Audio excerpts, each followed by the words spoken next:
So I woke up this morning and I thought I perhaps have one of the hottest takes about Diablo 4, and that is that it's basically just a way better Diablo Immortal. I've seen some comments talk about how it's Diablo 2, but basically way simpler in terms of skill tree itemization and overall gameplay. I've heard the comparison that Diablo 4 is basically a Diablo 3 remake with better graphics and an open world, but no one actually talks about Diablo Immortal. Now, I think there's a few reasons for that. I think a lot of people don't like Immortal, and in fact I'm not a huge fan of it at the current moment. I did play it for a while and I even made a lot of videos on the game because, well, I was so excited about Diablo 4 that I just had to play a Diablo game.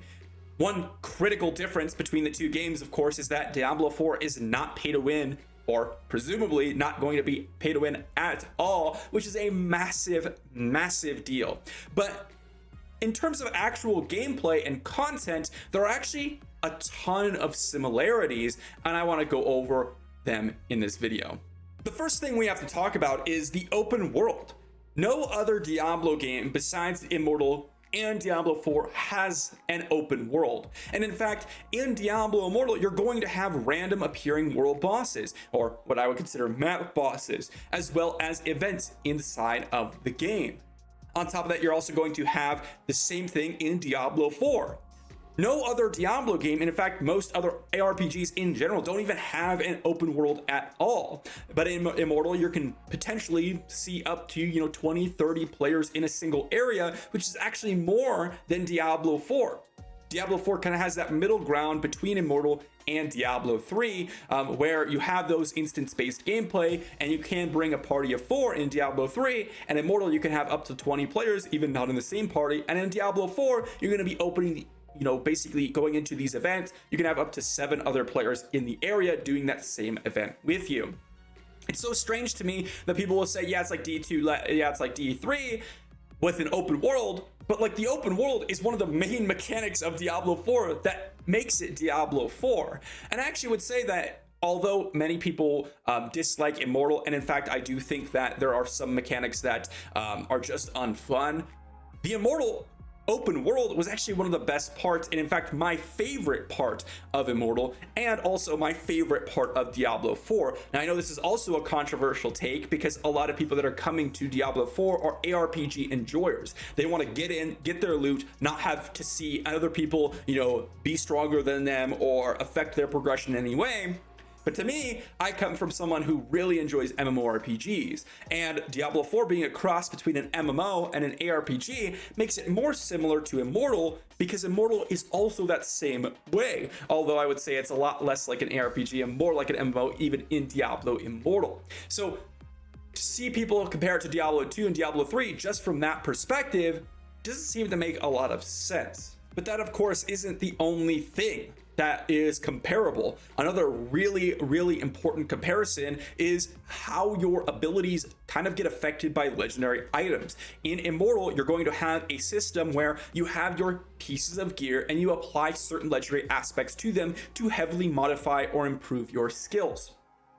In other games, what you're going to be doing, like Diablo 3, is actually using certain runes that are inherent to the skill itself to change how abilities work, or getting legendary items or set items that either give you massive bonuses or additional effects, right? Or actually give you additional runes, again, that are inherent to the skill itself. This is vastly different than what we have in Immortal and Diablo 4.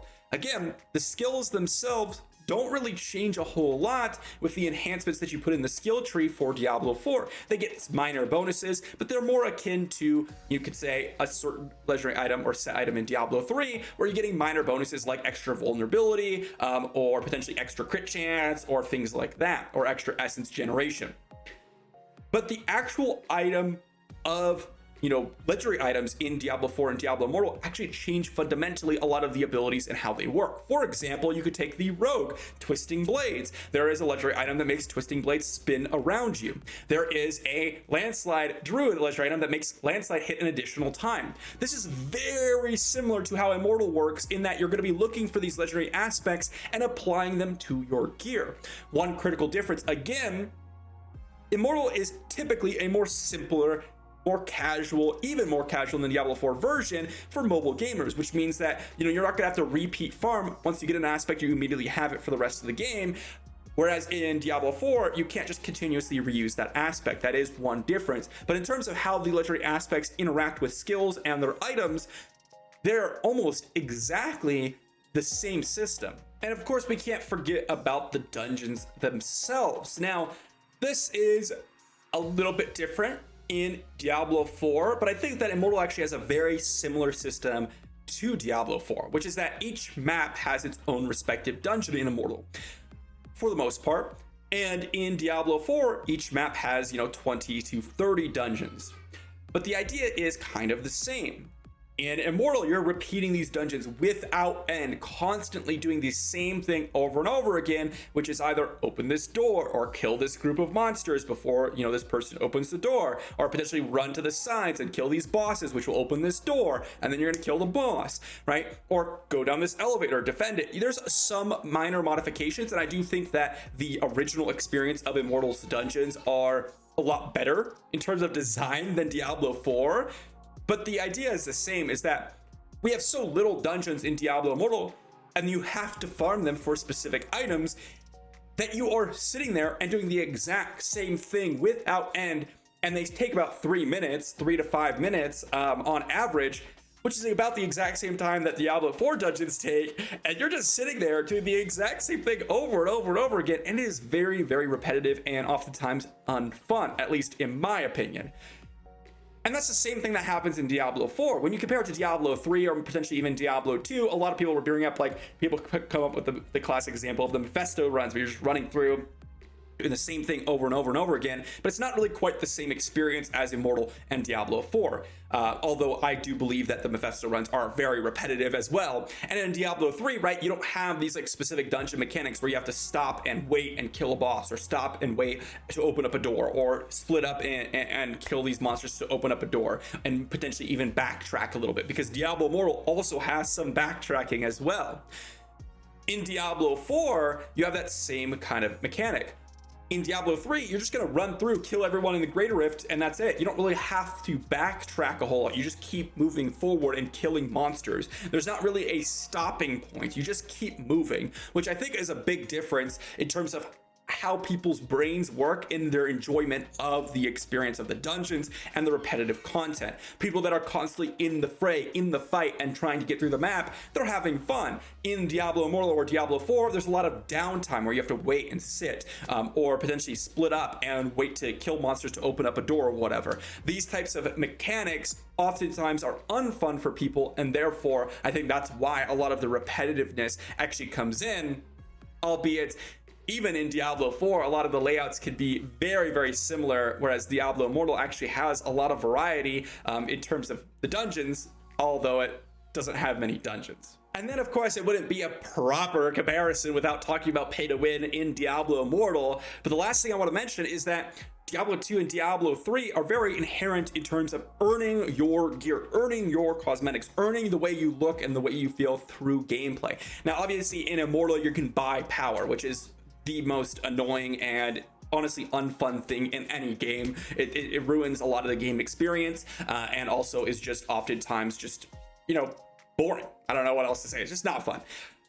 But one other thing you can do is buy cosmetics in Diablo Immortal. And in Diablo 4, you're going to have that whole cash shop for cosmetics, and potentially for things like stash space for Path of Exile, or mechanics like that, where you have to pay for a little bit of quality of life.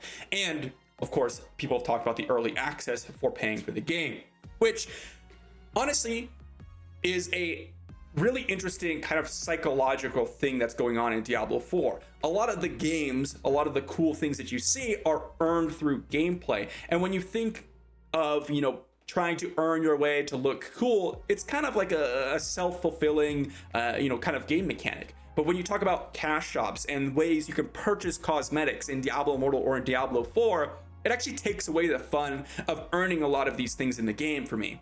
when you have cosmetics that can be purchased from the shop, I no longer care about cosmetics at all, because I just look at a character, and even if they earned all that gear and it looks really cool, I'm like, yeah, well, who cares? Because you just buy something from the shop, which is actually honestly a big downside, which, you know, even though I would say that it's way better than having any sort of pay to win in the game, so I'd much rather Blizzard go this route, I still think it actually deteriorates from the game experience from a player's perspective. And of course, it's the same effect in Diablo Immortal, which the other two games, Diablo 2 and Diablo 3, don't really have a whole lot. A lot of the cosmetics, the wings, you have to earn through the season journey, or things like that in Diablo 3.